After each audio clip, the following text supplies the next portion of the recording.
लाडकी बहीण योजनेची केवायसी पुन्हा एकदा सुरू करण्यात आलेली आहे। स्क्रीनवरती पाहू शकता मी आहे लाडकी बहीण योजनेच्या अधिकृत वेबसाईटवरती आणि केवायसीचा पर्याय पुन्हा या ठिकाणी ऍड करण्यात आलेला आहे आणि या ठिकाणी देण्यात आलेला आहे।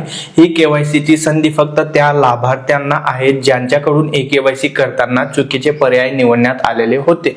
म्हणजे जर तुमची केवायसी चुकली असेल, तुमचा येणारा हप्ता बंद झाला असेल तरच तुम्ही केवायसी करा, अदरवाईज केवायसी करू नका। जर का तुमचे लाडकी बहीण योजनेचे हप्ते सुरळीत चालू असतील, अशा लाडक्या बहिणींनी, अशा लाभार्थ्यांनी केवायसी करायची नाही।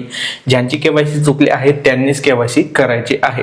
तुम्ही लवकरात लवकर लाडकी बहीण योजनेच्या वेबसाईटवरती जाऊन तुमची केवायसी चुकली असेल तर ती दुरुस्त करून नवीन पद्धतीने करू शकता। आणि वेबसाईट ओपन होत नसेल तर समजून घ्या, आताच ही बातमी आलेली आहे, आताच वेबसाईट अपडेट झालेली आहे, म्हणजे खूप सारा लोड असेल, त्यामुळे वाट पहा। या वेबसाईटची डायरेक्ट लिंक तुम्हाला डिस्क्रिप्शन मध्ये आपलं Telegram channel, WhatsApp channel, Instagram channel मध्ये दिलेले आहे। आणि हा व्हिडिओ जास्तीत जास्त लाडक्या बहिणींपर्यंत शेअर करा।